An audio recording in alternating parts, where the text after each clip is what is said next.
جی وعلیکم السلام ورحمۃ اللہ وبرکاتہ۔ محترم بھائی کا سوال ہے کہ اشہدو اللہ الہ پر انگلی کو کھڑا کرنا تشہد کی حالت میں۔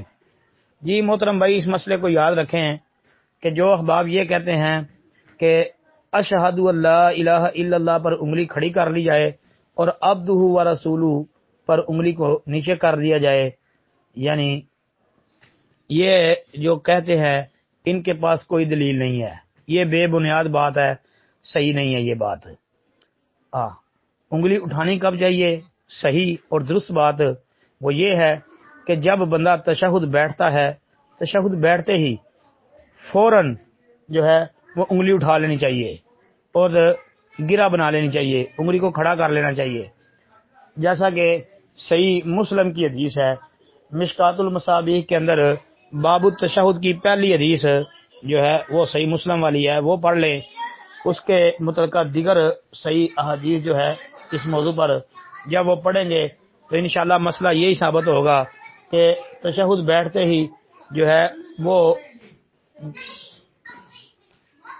جو ہے انگلی کو اٹھا لیا جائے گا، گرہ بنا لی جائے گی، یعنی ہلکا بنا لیا جائے گا اور انگلی کو حرکت دینی شروع کر دی جائے گی اور سلام پھیرنے تک مسلسل حرکت دیتے رہنا ہے۔ جی مسلسل حرکت دیتے رہنا ہے، یہ صحیح اور راجح بات ہے۔ اور جس حدیث میں آتا ہے حرکت نہیں دینی چاہیے وہ روایت ثابت نہیں ہے، حرکت دینے والی روایت ثابت ہے۔ باقی جس روایت میں یہ آتا ہے مسند احمد وغیرہ والی میں کہ جب کوئی نمازی انگلی کو حرکت دیتا ہے وہ شیطان کو لوہے سے بھی تیز لگتی ہے، یا بعض نے ترجمہ کیا ہے کہ تلوار سے تیز لگتی ہے۔ تو بھائی اس روایت کے اندر اختلاف ہے، لیکن روایت کو بعض اہل علم نے حسن بھی قرار دیا ہے، تو اس لیے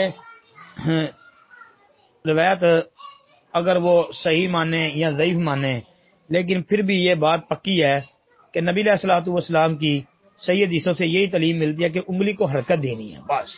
اب یہ کوئی ضروری نہیں ہے کہ اس کا اجر تلاش کیا جائے کہ انگلی کو حرکت دینے کا اجر کیا ہے، یہ نہ تلاش کرے، حکم آ گیا ہے، حکم پہ عمل کرے۔ السلام علیکم ورحمۃ اللہ۔